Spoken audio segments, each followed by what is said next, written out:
you guys know that I'm a doctor of physical therapy. I don't do that anymore. But I started the pain program at a rehab hospital called Sierra Tucson. That makes sense for a physical therapist to start a pain program.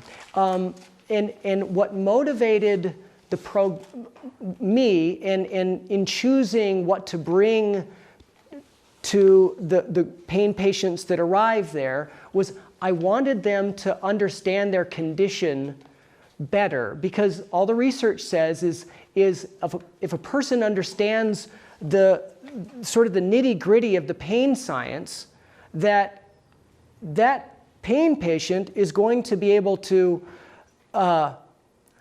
be more skillful in his response to his pain, which will improve his outcome. And that makes perfect sense. And I also want to say that the brain circuits that process physical pain are very similar to the brain circuits that process emotional pain. Okay, and so let's generalize this teaching, the 4-part pain processing model. It does come from research that was done for physical pain patients, but I want to generalize it to all of us who suffer, okay? So here's the first stage. The first stage is the pain experience. It's the moment that you notice the headache, or you hit yourself in the thumb with a hammer, or somebody cuts you off in traffic and flips you off. That's the pain experience. It corresponds to that concept that we talked about in the 13 links and also the 5 relative mental events, contact. So, and we're powerless over contact. This is going to be felt as a body experience mostly. If it's a physical pain, you'll notice a touch sensation. If it's an emotional pain, you'll feel the grip of the feel sensations, the feelings.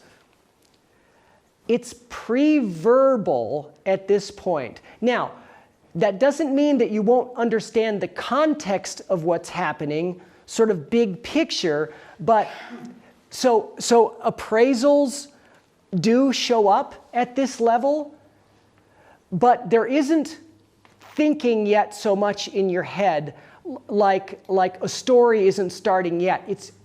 This is just the moment that it happens.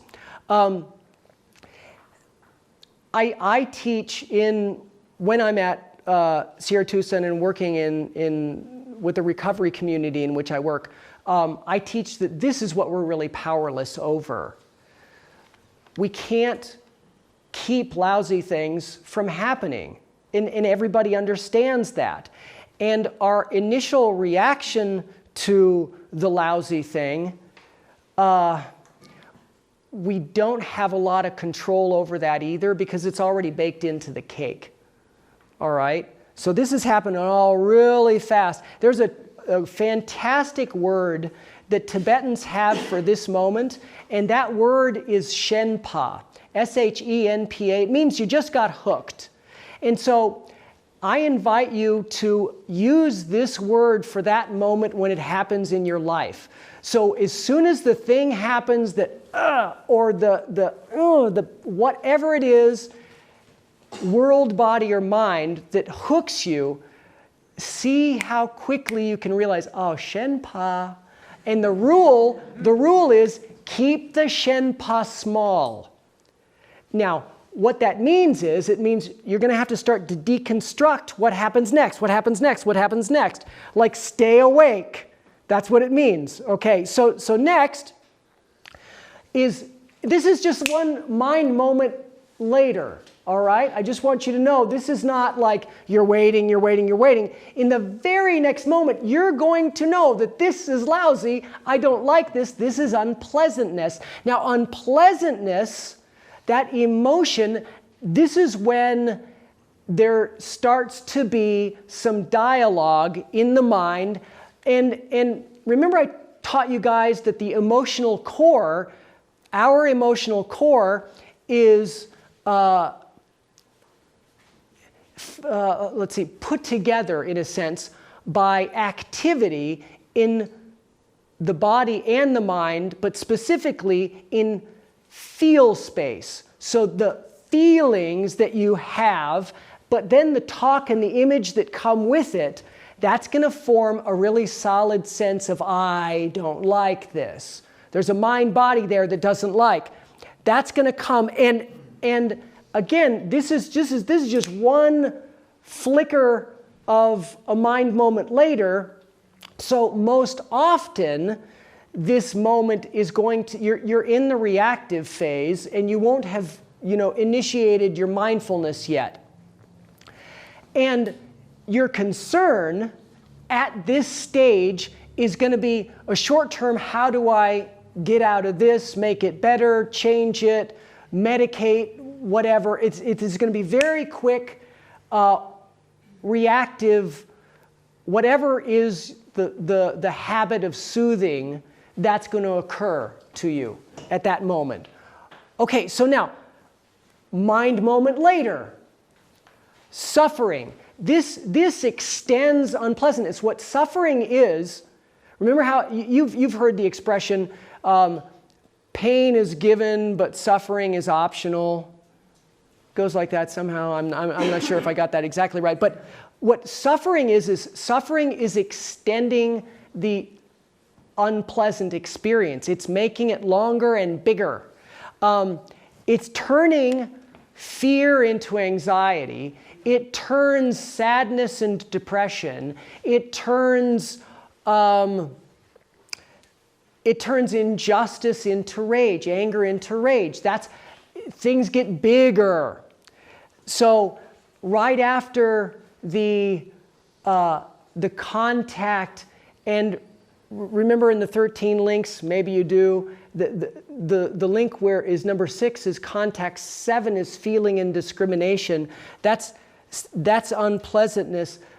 Number 8 is the craving or the aversion. That's you start to obsess at this point, and a very solid sense of an I. This is where our story kicks in. This gets going, and this can last a really, really long time. Your attention will be hooked by the narrative, and it will cause you to intend to do something. The obsession will always lead to a compulsion. All right, so now, last phase is the pain behavior. This is the doing phase, okay? You've already been triggered, you've suffered, and now you're going to do whatever it is the habit of self-soothing. So it'll be the grasping for person, place, or thing, activity. It'll be fight, flight, or freeze, whatever is in your mental continuum. And because you do the action, then you get the becoming. I used the, in the study guide, I used the example, if I start smoking to soothe my emotions, before I decide to do that, I'm not a smoker. But as soon as I start doing this, and as soon as the smoking becomes a habit when I get triggered, there's this moment, this invisible line that I cross in my life where doing the verb creates the noun. That's the becoming. Okay? I just want you to know that this 4-part pain processing model, this is confirming an understanding that meditators had a long time ago. They knew that we processed our pain this way. Okay, and so I just want you to know what I'm trying to do is I'm trying to layer some modern science again on top of some ancient understandings, and they fit together like a hand in a glove.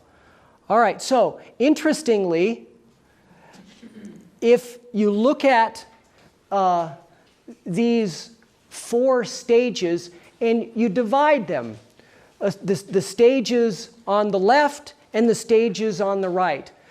Let me ask you, and you guys answer, okay? Of the two pair, the one on the left and the one on the right, which ones do we have more control over? Right. The right, absolutely, because we're powerless over the lousy thing showing up, and the fact that it's unpleasant, it's always going to, if somebody punches you in the face, that is always going to be unpleasant, I think, right? Whatever floats people's boats, I don't know, but let's just say when something shows up that is reflexively, habitually unpleasant to you, it's going to be unpleasant to you. All right, so we don't have control there. But on this side of things, whether or not we get mindful and start to say, hey, whoa, slow down, Tiger. Like, I am totally making this worse right now. If we started doing that, what we would begin to understand is that monitoring and modifying the suffering, what happens is if you stop the suffering, then the pain behavior doesn't make sense, does it? And so what we do with the two stages on the right, those latter stages, what we do now in this moment related to those latter stages is going to change the future of the earlier stages. And so it feeds forward, which is very strange, and that is basically what karma was meant to articulate. And I'm sure the people at the International Association for the Study of Pain, they weren't trying to align their thinking with karma. I'm sure they weren't, but it aligns perfectly. So check this out. Once a person is really, really mindful, they are going to have experiences. Some of them are going to be lousy. And if they're lousy, the unpleasantness is going to be there. But so contact and emotion, you're still not going to like it. But in mindfulness, you won't make it any worse. That is the best we can do. That's the best. So it's no magical thinking. It's very mature.